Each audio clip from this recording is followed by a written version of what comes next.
think one of the biggest challenges from any new fiction is that it's a blank slate. You can do anything. At first that sounds cool, like, hey, you can do anything, but then you realize, wow, I can do anything. And you gotta give yourself rules, you gotta come up with something that makes sense, stuff has to be together, fiction has to not contradict itself. Suddenly you realize that that blank slate's a lot more work than it initially seems it'll be. Darksiders World was created pretty collaboratively. We all threw in ideas. You can't really pinpoint one originator of everything. As far as how the world plays, all the NPCs, all the different factions and fiction and stuff like that, that was kind of collaboratively made throughout the team. The story of Darksiders is pretty deep, and we haven't actually fully revealed why the apocalypse happened. In a nutshell, you learned that there are forces between heaven and hell that are vying for control of Earth and certain other resources that lie somewhere between the two realms. And the Horsemen are caught up in the middle because they are ultimately the ones who are responsible for beginning and ending worlds.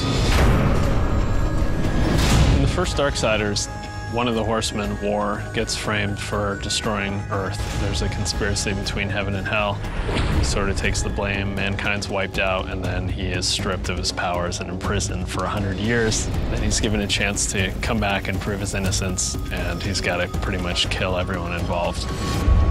The first game ended in very epic fashion. It was one of the things that players really seemed like the most was that moment when War says, "No, not alone," and you see the broken seal and the comets coming in behind him. Darksiders 2 takes place pretty much in parallel to the first game. In the time that War is imprisoned by the Council, it kind of happens in that 100 years. The Death's kind of own challenge kind of kicks off in that sort of time. Because there's such a conspiracy and we don't know who all the players are, Death doesn't have any chance of proving his brother's innocence. He knows it'll just be covered up, so he just decides to undo the crime. I think the thing that Death finds through this whole trip is redemption. I mean, he's carrying a big weight on his shoulders all the way through the game, and, you know, it's kind of revealed to the player what sort of weight that he's actually carrying with him, both physically and mentally.